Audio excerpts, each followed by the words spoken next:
Tu veux avoir de l'expérience, tu veux des résultats, tu veux des clientes, bien évidemment. Et pourtant, au moment de prendre la parole, une petite voix derrière, sournoise, te dit: «Mais si jamais j'étais pas légitime?» Alors, c'est exactement le sujet du jour parce qu'avec Céline Brûlé, on va parler du syndrome de l'imposteur aujourd'hui, de son origine, des conséquences sur ton activité pro et de ce qu'il change vraiment dans la manière dont on se présente et comment on décide de se présenter. Bonjour Céline, Bonjour Virginie, comment vas-tu? très bien, contente d'être là avec toi. Moi, je suis ravie de t'accueillir pour, creuser un peu, ce sujet parce que c'est clairement la prise de parole en public, ta spécialité. Donc je Mhm. suis ravie de creuser ce sujet avec toi. Je sais pertinemment qu'on va apporter plein d'éléments de compréhension et que ça va aider un certain nombre d'entrepreneurs bretonnes à, passer certains caps, certains blocages et j'en suis, certaine vont, ressortir, complètement boostées et elles vont aller pitcher dès le week-end prochain. C'est ce qu'on veut. C'est exactement ce qu'on souhaite. Donc Céline, est-ce que tu peux rapidement du coup te présenter, nous dire dans quelle région en Bretagne tu es si on veut venir à toi, après et comment s'organise, ton activité? Ouais, j'ai envie de rebondir sur ce que tu disais où il y a cette petite voix derrière, et c'est ce que j'appelle la radio critique. Merci à Frédéric Planget de l'avoir nommé. Et du coup, j'ai envie de te poser la question, qu'est-ce que tu fais toi quand tu écoutes une station de radio qui grésille un peu, où le signal il est parasité? Qu'est-ce que Moi tu je fais à ce change. moment-là? Ah non, je vais sur un message clair. Voilà, exactement. Bah, pour faire le parallèle avec la prise de parole, malheureusement, quand un interlocuteur s'exprime et que, la parole, elle est déstructurée, qu'elle n'est pas incarnée, l'interlocuteur, il déconnecte. Il passe à autre chose et du coup, il n'adhère pas aux propos. Et par exemple, les femmes entrepreneurs qui te suivent, elles ont une expertise, elles ont un métier, elles ont une envie de développer leur activité et malheureusement, au moment de l'exprimer, le message se brouille. Et ça, c'est pour pitcher, c'est aussi pour valoriser son parcours en entretien de recrutement, c'est pour animer une réunion, animer une conférence. En tout cas, il y a un moment, le stress peut prendre le dessus, la pensée devient confuse et le message aussi. Mon rôle, il est donc de régler cette fréquence.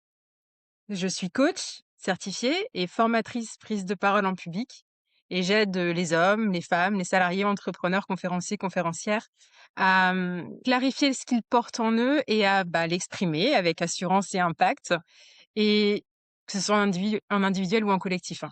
Et en fait, ce que j'ai vraiment envie de faire comprendre, c'est que la prise de parole, ce n'est pas inné, ça s'apprend. Et j'en suis la preuve, si je peux me permettre, parce que j'étais plutôt dans l'observation et l'écoute, avec la peur de lever la main en classe, par exemple, pour poser une question parce que j'avais peur d'être ridicule.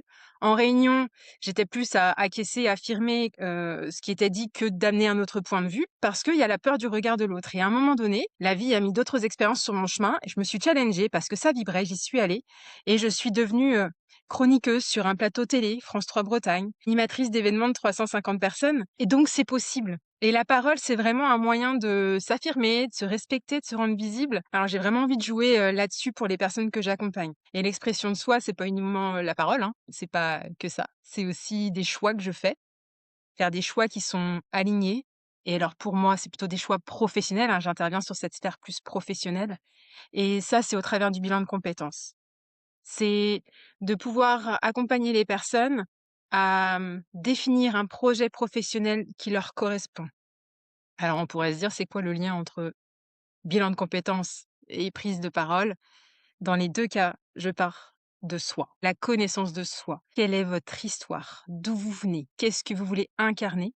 Pour que derrière les choix soient alignés et la prise de parole incarnée. L'histoire, elle est au service de l'ambition au final. Et s'il y a une phrase que j'aime bien dire pour retenir mon leitmotiv en fait, hein, si je dois résumer mon activité, c'est d'accompagner chacun, chacune à trouver sa voix, VOIE, et faire entendre sa voix, VOIX. C'est Yes. ça mon cœur de métier.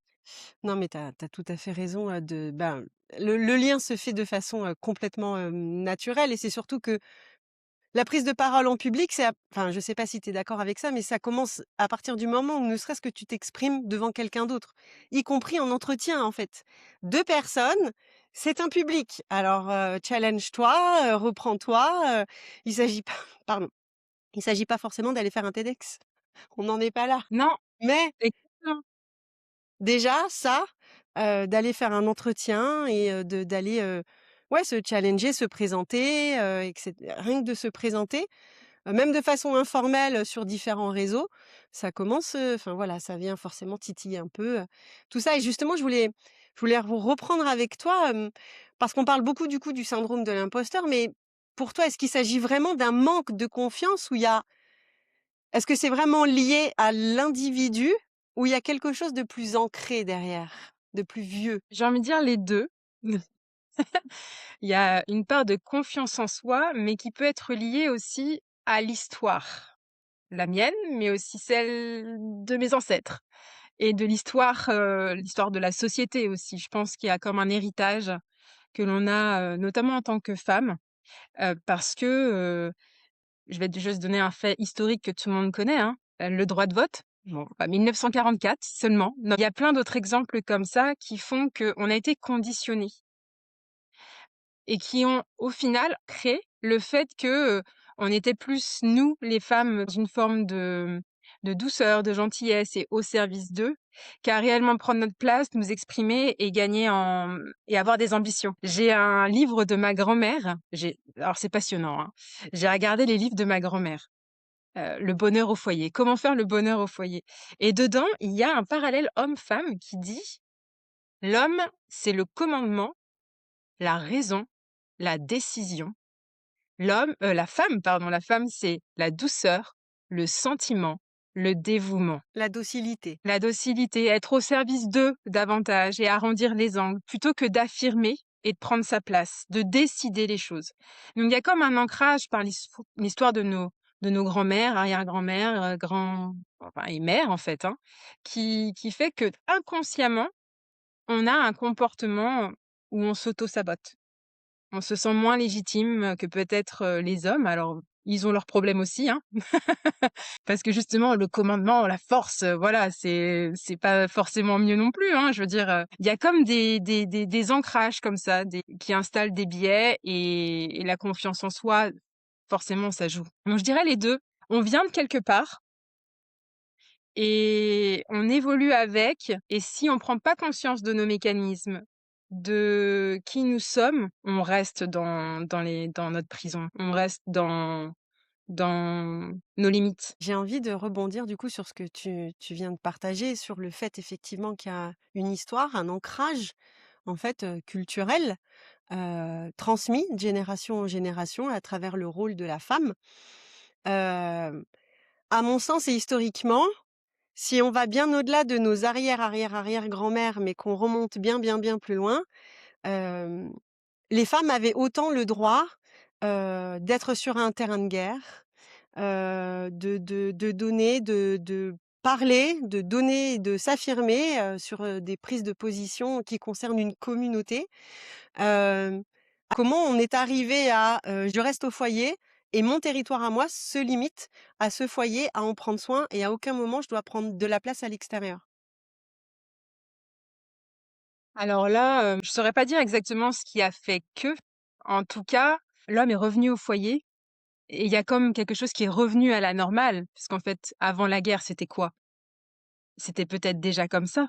Donc les femmes, elles se sont révélées pendant la guerre parce qu'elles ont dû prendre une place de battante. Et c'est peut-être aussi ce qui a fait bouger les lignes par la suite davantage. Il y a des notions de féminisme qui sont ressorties.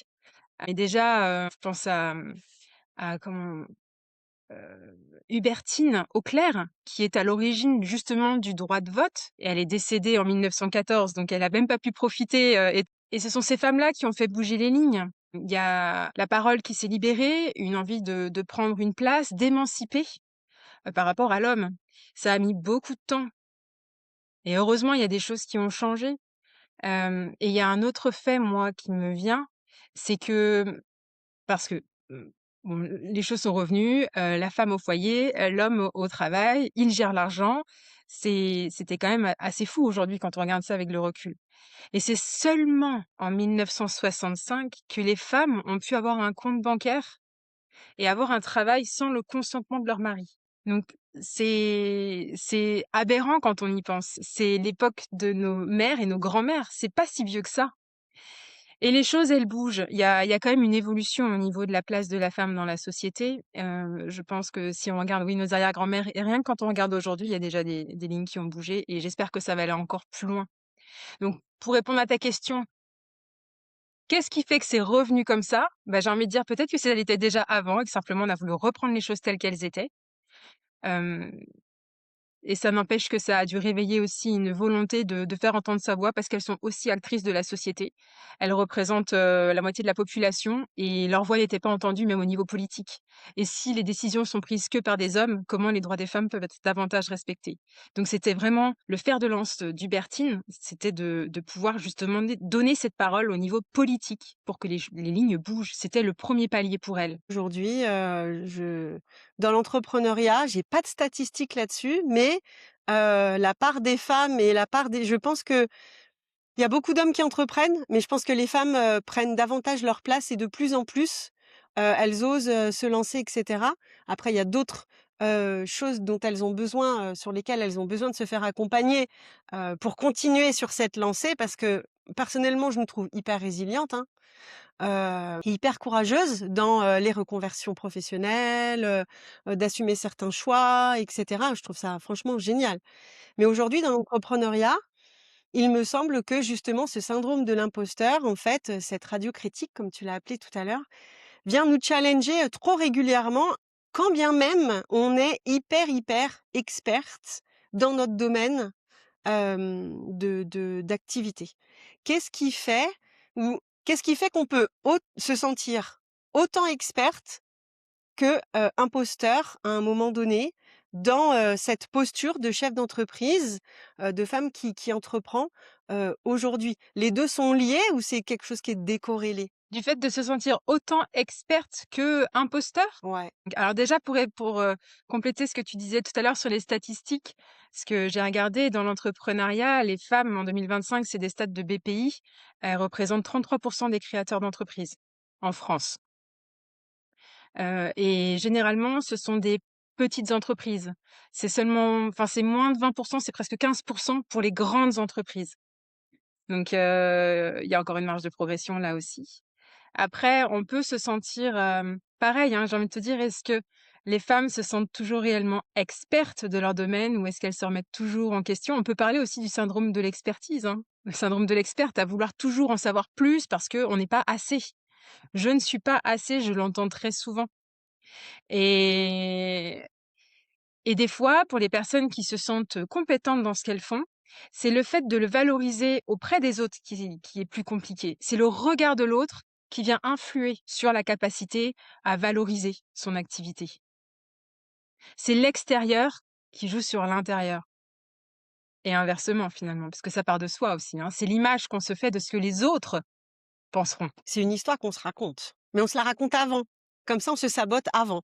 On dit: «Bah non, j'y vais Ouais, pas». c'est ça. Oui, il y a une histoire d'auto-sabotage. On met les freins parce qu'il y a des peurs qui sont là. Le cerveau, il est là pour nous alerter. Il est pas là pour nous dire: «Vas-y, fonce». Il est là pour, je prends souvent l'image du tableau de bord de la voiture. À un moment donné, s'il y a le voyant orange ou rouge qui s'allume, si je ne le prends pas en compte, c'est la panne derrière. Donc le cerveau, il envoie les signaux. Maintenant, c'est à nous de prendre en compte ce qui se joue et ce qui est important à travailler, c'est les sensations physiques. C'est physiquement, qu'est-ce qui se passe en moi et comment je peux venir rééquilibrer les choses pour pouvoir passer le cap et dire ce que j'ai à dire, présenter mon activité, apaiser pour exprimer.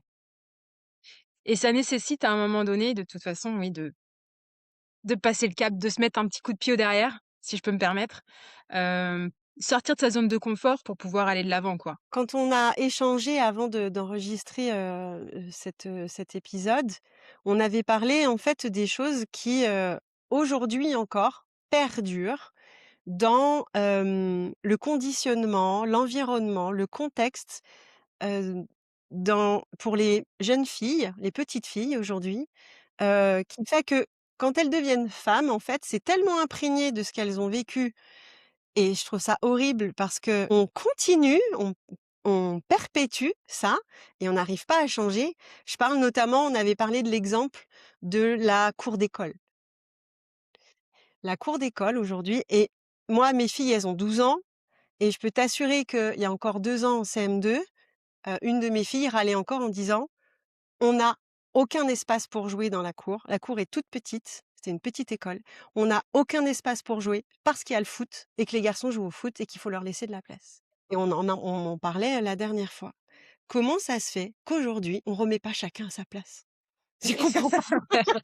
Je pense qu'il y a quelques écoles qui sont sensibles à ça et qui jouent un peu, enfin, qui changent un peu les choses. Puis il y a des filles aussi maintenant qui se mettent à jouer au football. Ceci dit, c'est vrai que l'espace terrain de football prend beaucoup plus de place et les filles finalement apprennent à jouer en périphérie. Et mine de rien, ça envoie des messages aussi. Il y a aussi des études qui montrent que en classe, euh, les garçons sont questionnés 30% plus que les filles parce qu'il faut maintenir leur attention. Les pauvres. Donc, il y a quand même de base, il y a un sujet, quoi. On nous donne moins la parole et même au niveau des livres que nous avons dans les manuels, il y a une autre étude qui montre qu'il y a davantage de représentants masculins, même les héros sont plus masculins que féminins. D'où l'importance des rôles modèles aussi. C'est de sensibiliser nos filles sur, justement ce qui peut se jouer, de les inviter à prendre leur place, mais les garçons aussi et c'est marrant, tu vois, l'autre fois, il y avait, parce que du coup, il y a garçon-fille et mon garçon, disait, «Céline, si on va au cinéma avec papa, enfin, si tu vas au cinéma avec papa, on va dire, "ils vont au cinéma"». Bah oui, bah bien sûr, le masculin l'emporte sur le féminin, c'est une règle de grammaire. C'est ça. Et ça envoie plein de messages. On envoie un mail à des hommes et des femmes en copie, on va dire bonjour à tous. Oui. C'est comme un réflexe, c'est installé. Et il y a des choses qui sont tellement installées qu'on ne les remet pas en question. Alors que, quand on y pense, pourquoi le masculin leur porterait sur le féminin? On a aussi une place à prendre, mais il y a une histoire d'invisibilisation quelque part. Je discutais avec ma mère de tout ça et elle me dit, mais Céline, les enveloppes que je recevais et que je reçois encore, c'est mis monsieur et Monsieur. madame brûlé et le prénom du père. Moi, j'ai Il y a toujours été pas ma choquée. mère dedans. J'avais jamais tilté à ça. Mais c'est encore une fois, même s'il y a madame, ça n'empêche que c'est le nom et prénom de l'homme qui l'emporte. Donc il y a une invisibilisation et même si je veux aller plus loin sur l'invisibilisation, on peut parler donc là je sors un petit peu du contexte des études et des enfants, hein, mais c'est pour continuer, à tirer ce fil. Mmh. Il y a des scientifiques, des chercheuses qui ont il y en a une qui a trouvé, alors attends, il faudrait que je retrouve son nom, ça s'appelle l'effet Matilda. L'effet Matilda, c'est le fait d'invisibiliser des trouvailles féminines que les hommes s'approprient. Notamment, la trouvaille de l'ADN, c'était une femme, mais c'est un homme qui se l'est attribué et il y en a plusieurs comme ça. Alors, il y a, certainement le fait que les hommes considèrent que c'est eux qui doivent prendre cette place, mais il y a aussi le fait que les femmes considèrent que ce n'est pas à elles de le porter. Parce qu'il y a cette histoire de légitimité. C'est comme, les plateaux télé. Il y a plus d'hommes qui sont invités sur des plateaux télé que de femmes. Le temps de parole est plus masculin que féminin, mais c'est aussi parce que les femmes ne se sentent pas d'y aller. C'est pas forcément qu'elles ne sont pas invitées, c'est qu'elles ont plus de difficultés à se projeter dans cet univers, à prendre la parole où toute la lumière est sur elles. Et j'ai envie de te dire, ça dépend encore plus, du sujet. C'est-à-dire que si on va parler bien-être et tout, alors là, il y aura plus de nanas autour du plateau que d'hommes. En revanche, si on veut parler un peu plus politique et économie, il y aura plus de mecs autour de la table, bizarrement. Et là, c'est pareil, on continue, on remet une pièce dans la machine. Si on revient à l'entrepreneuriat et l'incarnation de la posture du dirigeante, concrètement, qu'est-ce que ça change dans la posture d'une dirigeante quand on a ce syndrome de l'imposteur et quand on ne l'a pas? Alors, ce qui peut changer, quand on est dans ce syndrome de l'imposteur, c'est que quand on doit se présenter, quand on doit pitcher, potentiellement, je suis entrepreneur, je fais partie de réseau et je dois présenter mon activité. Au moment où c'est à moi de me présenter, hem, l'enjeu est tellement important, le regard de l'autre est tellement oppressant que je peux me mettre à bafouiller, je peux perdre le fil de ce que j'ai à dire. Donc autant le fond que la forme devient brouillon et donc le propos est discrédité quelque part. Parce que dans l'entrepreneuriat, il y a le projet, certes, mais il y a la personne qui porte le projet qui fait aussi la crédibilité et l'envie d'adhérer. L'un ne peut être décorrélé de l'autre, ils sont associés. Donc même si j'ai un super projet, mais que ma façon de l'incarner, de le présenter, n'est pas convaincant et n'est pas rassurant ou qui donne pas envie, ça va pas marcher. Et le syndrome, peut faire que, je viens auto-saboter, ça.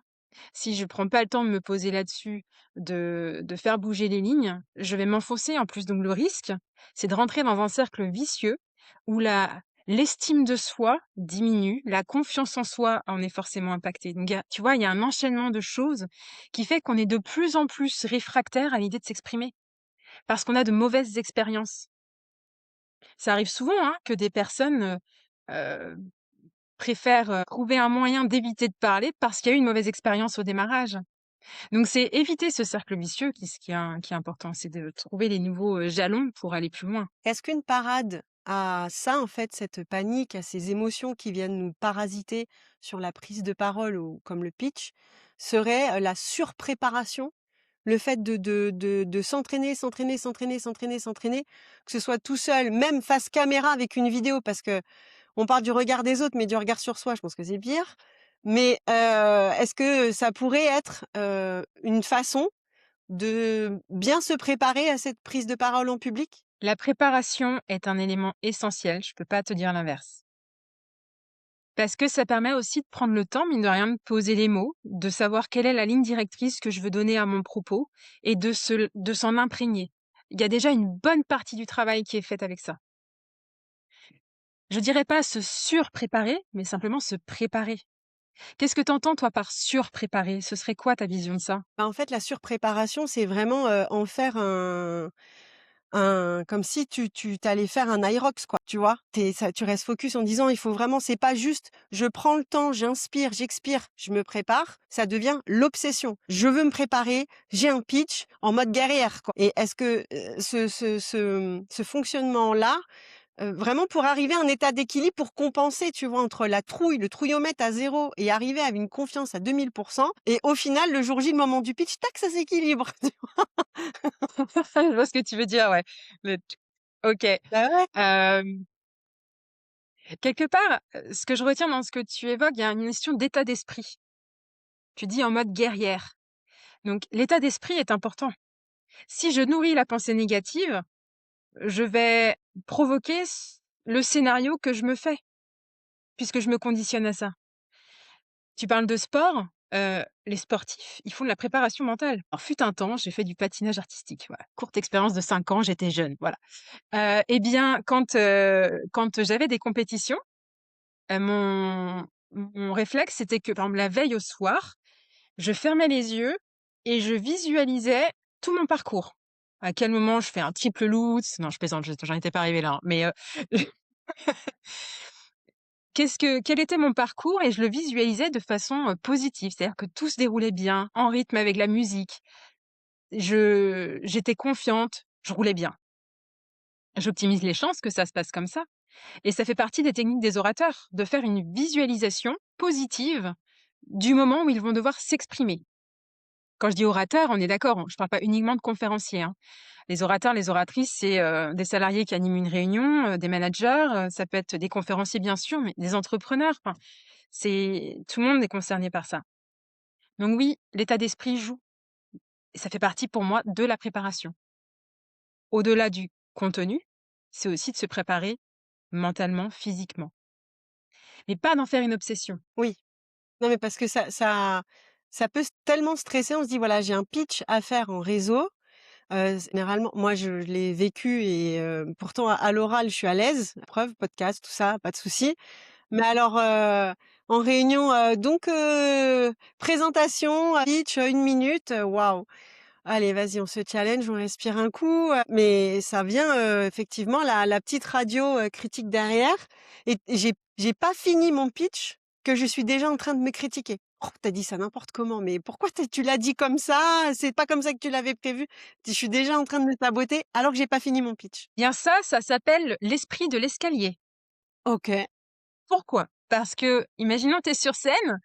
Tu fais ton pitch ou alors tu réponds à des questions en table ronde et puis au moment où tu descends de scène, tu vois, tu as les petites marches là. Tu déjà sur les marches, juste sur les marches, hein, pour arriver dans les coulisses, tu déjà dans ton schéma: «Ah non, mais pourquoi j'ai dit ci? Pourquoi j'ai fait ça? Et j'aurais dû dire ça. Non, mais c'était ridicule. Et qu'est-ce qu'ils vont penser?» Et ça peut durer plusieurs jours. On peut ne pas en dormir. OK. C'est le fait de ruminer quelque chose dont nous ne sommes pas satisfaits. Parce que quand on s'exprime, c'est l'image qu'on renvoie aux autres. Et donc, en tant qu'entrepreneur, en plus, ce que l'on veut, c'est incarner le côté ancré, déterminé, convaincant. Et si ça se passe pas comme on veut, on a la moulinette. Il y a le Ouais. livre C'est foutu, on pense trop, qui parle du hamster pensouillard. Et il tourne dans sa roue, hein. Il est un peu inépuisable, malheureusement. Ouais, ouais, je vois Donc, tout c'est à de fait. parvenir à mettre en place des systèmes qui viennent réguler tout ça. Et parce que j'en reviens à ce que je disais tout à l'heure. L'estime de soi, elle prend un coup à ce moment-là. Donc, la préparation, ça se fait en amont pour optimiser les chances que sur l'instant T, ça se passe au mieux possible pour éviter cet esprit d'escalier qui est destructeur. Oui, parce que c'est avec ce genre d'expérience-là qu'on n'a pas très envie d'y retourner derrière. Alors que, comme toute chute de cheval, faut y remonter. Faut y remonter, voilà. Quand t'as appris à marcher, t'es tombé plein de fois, hein. Ça n'empêche que tu tiens le bout aujourd'hui. Et bien. Ouais, et ben, tu vois, j'ai envie de refaire un parallèle avec le conditionnement et l'éducation parce que la peur de l'échec, alors, l'expérience, associée ou considérée comme un échec. Moi, je trouve que dans l'entrepreneuriat, de plus en plus, moi en plus qui étais, instit avant éducation nationale, enfin bon, j'ai tout parcouru donc Ah j'étais oui. bien formatée, comme il fallait. Mais pour autant, dans l'entrepreneuriat, maintenant, je ne vois plus quand quelque chose ne se passe pas comme j'ai voulu, je ne le vois pas comme un échec, en fait. Je le vois comme un apprentissage, une expérience. Mais avec mes filles, je vois clairement que c'est soit c'est bien, c'est hyper binaire, soit c'est bien, soit c'est pas bien. Et il y a forcément une émotion qui est associée à ça. Soit c'est bien et il y a une émotion hyper positive qui est jouée, soit elle n'a pas réussi comme elle voulait et c'est forcément associé à quelque chose qui n'est pas bien et donc avec une émotion négative. Hyper polarisé du coup comme chose, alors que dans l'entrepreneuriat, on apprend à déconstruire ce schéma, je trouve, on n'a pas le choix, hein. De toute façon, il faut y aller. Donc si jamais à la première fois où tu trébuches, tu t'enterres, l'entrepreneuriat, tu fais une croix. Tu pas le choix. Tu bien pas le choix que, bah, de continuer d'avancer et c'est vrai que quand l'exemple exactement ce que tu prends en disant, bah, quand on a appris à marcher, bah, oui, elles sont tombées plein de fois, mais ça n'empêche pas d'y retourner, en fait. Parce que c'est pas associé, c'est pas mentalisé, je trouve. Peut-être, c'est peut-être ça en fait qui se joue, on mentalise trop les choses. Il y a pas de mentalisation sur: «Mais oh je suis tombée, c'est pas bien», bah non en fait, tu es tombée, OK, c'est juste un fait. Bon bah maintenant j'y retourne et c'est juste un autre fait et c'est une succession comme ça qui joue et selon toi, quand une femme, elle dit, pour reprendre l'exemple du pitch et de l'expérience, quand elle dit: «Je déteste me présenter», d'après toi, qu'est-ce qui se joue vraiment, derrière? On a parlé un peu des mauvaises expériences passées, mais je pense qu'il y a pas que ça. Quel retour tu as, toi, avec, les personnes que tu accompagnes? Sur ce qui se joue en elle, Ouais, quand elle te dit: «Je déteste me présenter en public». si je reste sur les femmes, tu vois, hier encore, j'intervenais dans une formation pour apprendre à se valoriser en entretien. Et le réflexe, ce que j'entends souvent, c'est: «Ah mais si je dois, parler de moi, j'ai l'impression que je me sens supérieure aux autres, que je perds en humilité, que c'est moi, je, moi, je». On en revient au côté, la lumière est sur elles, elles doivent parler d'elles et donc c'est comme si, d'un coup, ça les met mal à l'aise. Tout le monde est, homme ou femme, on est dès qu'il faut parler de soi, parler de la pluie, du beau temps, c'est pas un sujet. Parler de soi, c'est un autre exercice et là, quand on est entrepreneur, c'est une part de soi quand même que l'on met en évidence. Il y a un enjeu. Je pense que la notion d'enjeu aussi influe sur le rapport à la prise de parole. Ça peut être un enjeu autour de convaincre, de passer un message fort, il y a un enjeu et le regard de l'autre est l'un des facteurs les plus importants dans la prise de parole. La peur du regard de l'autre, qu'est-ce que je renvoie?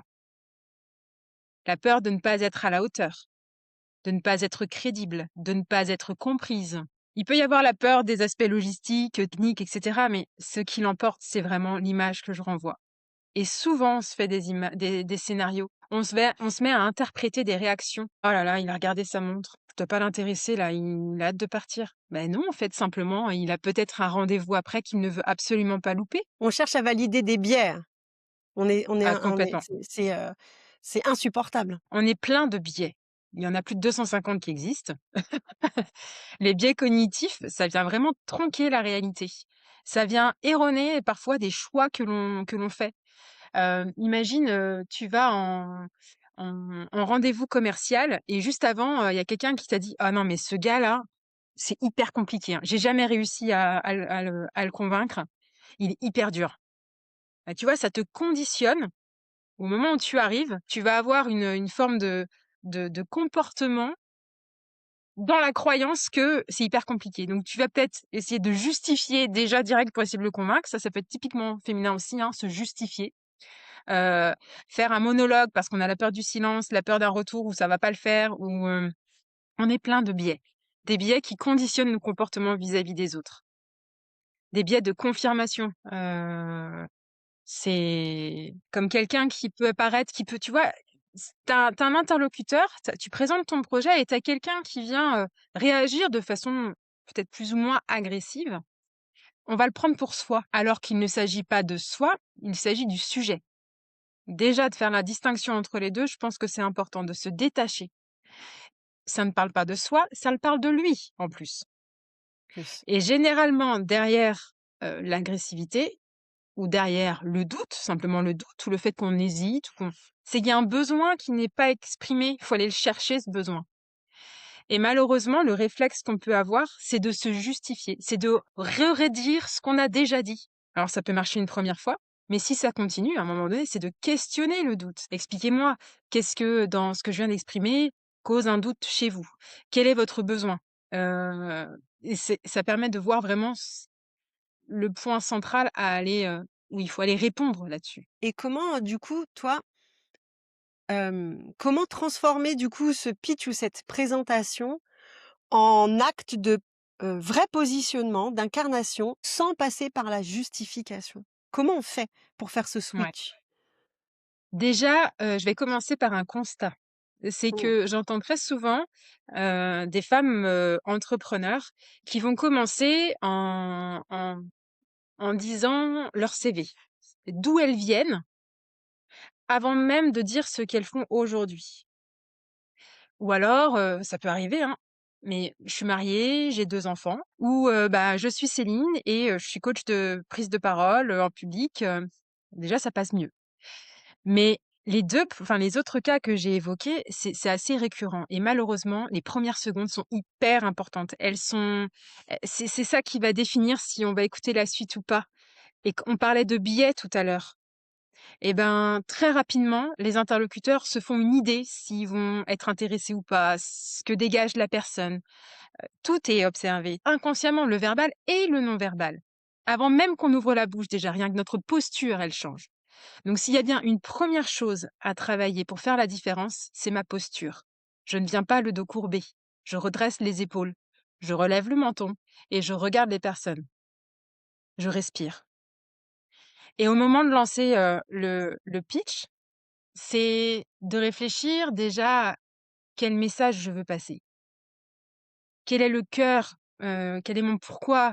Qu'est-ce que je veux véhiculer? Qu'est-ce que je veux qu'on retienne? Et de voir de quelle façon je peux le lancer, ce pitch, de façon impactante. Tu vois, toi, tout à l'heure, par exemple, je t'ai posé une question. Ça a permis une interaction. Du coup, ça m'a fait me sentir encore mieux parce que j'ai vu que tu réagissais. Et Bah puis, oui, ça m'a permis de dérouler ma présentation ensuite. Et il y a plein de techniques qui existent. Ça peut oui, être c'est une sûr. citation. C'est, voilà. Je pense que ce qui est essentiel pour un bon pitch, c'est de savoir à qui je m'adresse. Ça me permet vraiment d'adapter mon propos, mon vocabulaire à la personne à qui je m'adresse, là où les personnes. De définir les arguments qui vont pouvoir les convaincre en conséquence et dans quel ordre j'amène mes idées pour qu'il y ait une sorte de fluidité. Je peux parler de mon passé, mais uniquement les choses qui vont servir mon présent. OK. Ça veut dire que dans mon CV, il y a plein d'expériences qui n'ont aucun intérêt à être évoquées là pendant un pitch.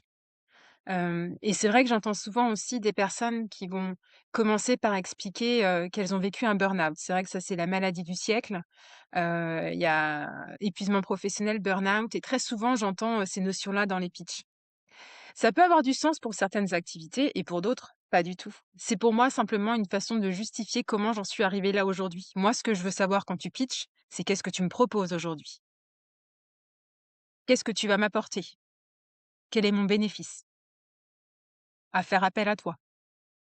Donc se concentrer sur, la valeur ajoutée de ce que vous proposez et adapter vos arguments à qui vous vous adressez en amenant les idées de façon très fluide. Je rebondis parce qu'effectivement, quand on va pitcher, c'est pas la personne qui pitch, c'est l'entrepreneur. Et c'est pas toujours évident, justement, ce que tu disais tout à l'heure, de dissocier, y compris sur les réactions qu'on a en face. Parce qu'on passe notre temps à dire qu'on incarne notre entreprise. C'est nous. Oui, mais non.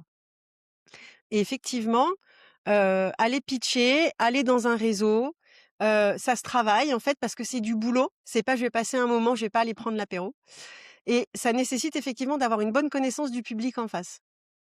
Aller dans différents réseaux professionnels, aller à la rencontre d'autres personnes, c'est du travail, il faut le faire sérieusement, faut pas y aller, la fleur, au fusil ou le doigt mouillé, en se disant, «Bah, j'y vais tel que je suis et on verra bien parce que si les gens adhèrent à, qui je suis, ils vont adhérer à ce que je propose». Non, rien à voir, parce que ça correspond pas forcément à leurs besoins. Ils peuvent te trouver très sympa, juste sympa, mais professionnellement, ils vont pas t'accorder de crédit.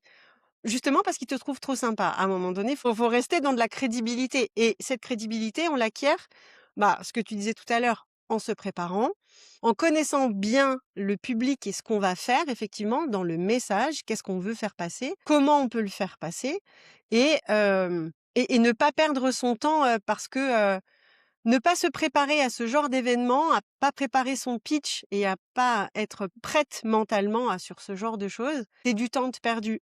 Jusqu'à preuve du contraire, l'entrepreneuriat n'est pas du bénévolat.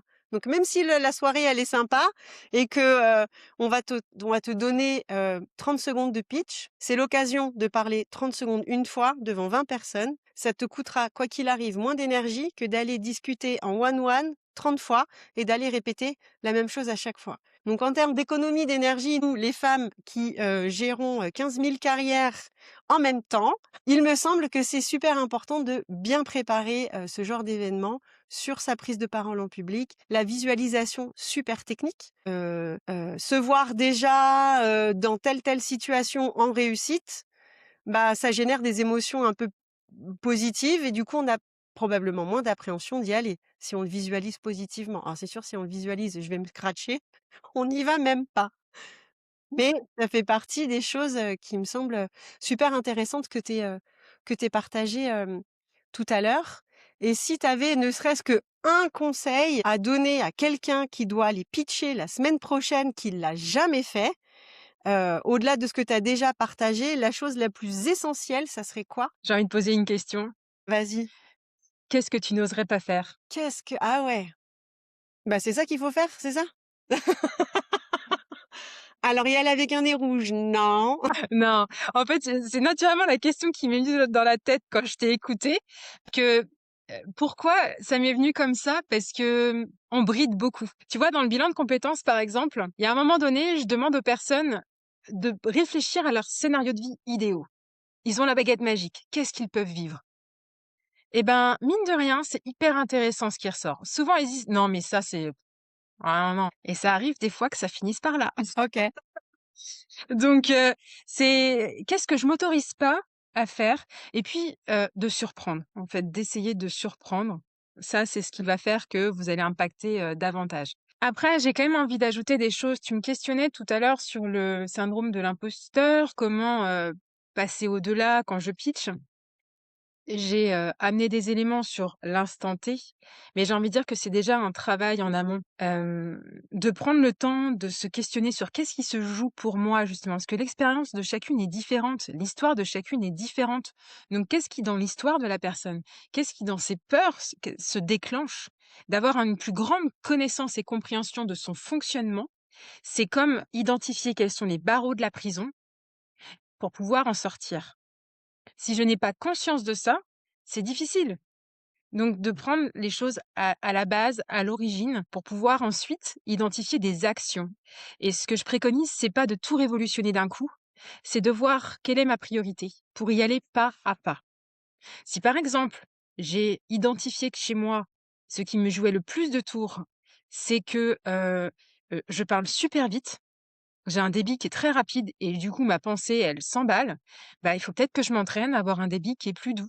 Parce qu'en plus, si j'ai un débit qui est plus adapté, je permets à mon interlocuteur de mieux comprendre ce que je dis. Moi, j'ai le temps de laisser mes pensées venir et de garder mon fil. Mon rythme cardiaque est mieux. J'ai pas de tremblement. Il y a, tu vois, c'est d'identifier qu'est-ce qui est le plus présent chez moi, sur quoi est-ce que j'ai envie de travailler. Et puis après, peut-être que j'aurai envie d'amener plus d'originalité dans ma façon de dire les choses. Donc, je vais réfléchir à mon accroche, pas à pas.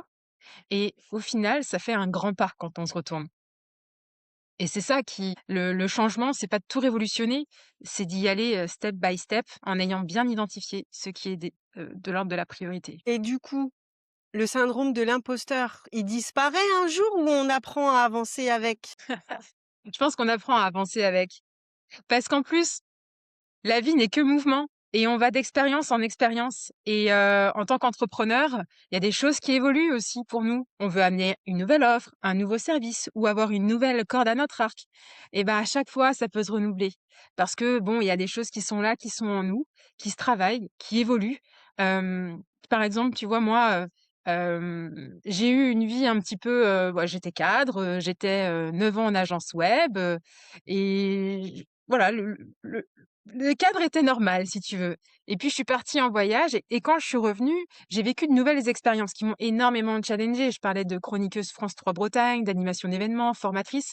Jamais je n'aurais pensé en être là aujourd'hui. Et à chaque nouvelle expérience, j'ai un peu les pétoches, mais quand je sens que ça vibre, quand je sens que ça m'anime quelque part, j'y vais. Et ça, je pense que c'est la grosse différence avant-après voyage. C'est que si je sens que ça m'anime, je ne vais pas me brider éternellement, je vais y aller. Donc ouais, de sortir de sa zone de confort, c'est important. Donc j'ai un peu oublié pourquoi j'étais arrivée à parler de ça, mais J'ai demandé si on apprenait à vivre, oui, à avancer avec le syndrome de l'imposteur. ouais, ouais. Ouais, Donc je pense que c'est en fonction des expériences, ça peut se réactiver, mais c'est au fur et à mesure. En fait, il y a une phrase qui dit que la confiance n'est pas le prérequis de l'action, elle est la conséquence de l'expérience. d'accord. En fait, fais et refais. Et plus tu vas faire, et plus tu auras confiance dans ce que tu fais. Yes, super. Bah écoute, là on arrive à la fin de l'interview. J'ai deux petites questions pour toi, Céline, entrepreneur. OK. Euh, Comment tu définirais l'entrepreneuriat féminin en Bretagne, ici? Comment on est ici, L'entre les entrepreneurs? L'entrepreneuriat féminin en Bretagne. Hem, et ben, je dirais que c'est une bonne question. L'entrepreneuriat féminin en Bretagne. Et ben, je dirais que c'est une très bonne chose que ça se développe, que c'est très chouette de se rencontrer aussi entre femmes, que plus ça se développe, plus on se rencontre et plus aussi ça rassure et on avance ensemble. Une forme de communauté, je dirais, en fait. C'est ça qui va peut-être me rester. Ok. Une forme de communauté, qui s'installe, en Bretagne et notamment avec les Queens du Biz puisque tu C'est ça. sensibilises aussi et voilà, tu fais en sorte qu'il y ait de la sororité et qu'on s'entraide et que faire bouger les lignes. Ouais, le local pour moi, c'est vraiment ce qui prévaut, au bout de ta rue, c'est ce que je dis souvent, ça se trouve la personne dont tu as besoin pour t'aider à développer ton business est au bout de ta rue, sauf que tu ne la connais pas. Donc plutôt que d'aller chercher quelqu'un à l'autre bout du monde, en fait, crée du lien sur ton territoire et tu trouveras tout ce dont tu as besoin. Donc, voilà, moi c'est un peu, mon mantra. Et alors dernière question, quand tu as besoin d'aller te ressourcer, toi en tant qu'entrepreneur, tu vas où en Bretagne? Alors moi, c'est la forêt. Les arbres, le chant des oiseaux, la nature, l'odeur. Je suis plus forêt que mer, tu vois? J'adore, et ça m'arrive, quand je promène mon chien, par exemple, de juste m'arrêter. Je m'arrête, je ferme les yeux et j'écoute, je me concentre sur les éléments extérieurs. J'entends les oiseaux, j'entends les branches, qui bougent, j'entends plein de choses et ça me reconnecte. Ça me fait revenir à l'essentiel. Je comprends. Super. Bah, écoute, merci beaucoup Céline pour ce moment d'échange, pour tout ce que tu nous as partagé. Je sais que ça va forcément faire, ça va remuer un petit peu et j'espère que, les nanas qui vont écouter, seront beaucoup plus à l'aise et vont bien retravailler quand elles vont devoir prendre, la parole sur un pitch dans un réseau, prochainement et qu'elles seront encore plus fières d'elles. Donc merci encore Céline d'avoir joué le jeu et d'avoir répondu à mon invitation et Avec bah, plaisir, nous merci à toi. c'était vraiment hyper chouette et puis nous les queens, on se retrouve, très prochainement, sur un autre épisode. Ciao. Ciao.